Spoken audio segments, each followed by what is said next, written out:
How Biden boxed himself in on immigration, inflation, and masks. Welcome viewers, before we continue, please subscribe and hit the notification button for more updates. President Joe Biden's decision to end Title 42, the Centers for Disease Control and Prevention's pandemic-era border directive, continues a trend in which Biden must either demoralize his base or anger the broader electorate. Just weeks into his tenure in the White House, Biden made good on a campaign promise and rolled back many of the Trump administration's immigration policies. However, that led to a historic surge in migration in 2021. Republicans capitalized on the misstep and highlighted the White House's refusal to address how its policies contributed to the new border crisis. With Title 42 set to roll back in just over a month, they are joined by a growing number of centrist Democrats, many of whom represent border states, in decrying the administration's handling of the matter. The Department of Homeland Security is currently predicting that as many as 18,000 asylum seekers could be apprehended by the United States each day at the southern border once the policy change goes into effect, and polling indicates that the majority of the public, including 23% of Democrats and nearly half of all independents, opposes Biden's timing. Arizona Democratic Sens. Mark Kelly and Kyrsten Sinema introduced legislation in April that would block the Biden administration from ending Title 42 for at least 60 days, while the federal government puts together a comprehensive plan for dealing with the coming surge. Kelly, who is up for re-election in 2022, said the Biden administration was wrong to set an end date for Title 42 without a comprehensive plan in place, in a statement.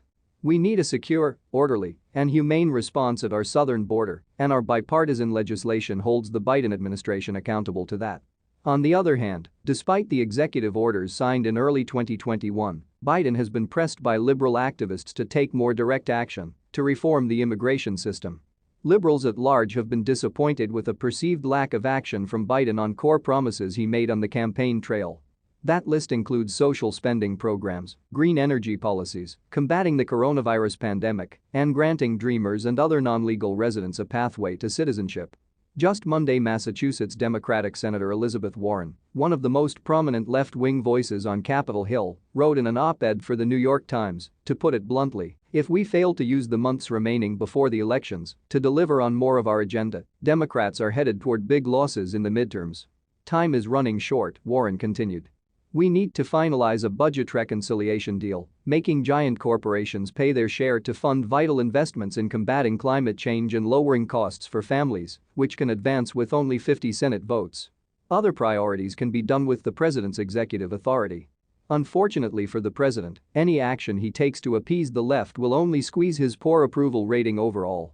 The Biden administration's economic policies drew praise from the left for adding a historic number of jobs to the economy in 2021 and making needed investments in the nation's infrastructure, but the right blamed skyrocketing domestic prices on this spending.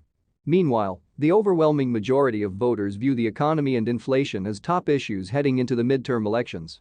Similarly, the White House announced Monday evening that the Transportation Security Administration would no longer be enforcing mask requirements on airplanes following a court injunction, news cheered by conservatives and jeered by many liberals. Still, Biden and the White House are diligently moving forward with a plan to crisscross the country in 2022 to try to sell the president's agenda as wins for all of America. Biden touted his efforts to ease gas prices at a bioethanol plant in Menlo, Iowa, last Tuesday and lobbied for his manufacturing plan in Greensboro, North Carolina, 2 days later. He will travel to New Hampshire later Tuesday afternoon and has 2 West Coast trips on the schedule to round out the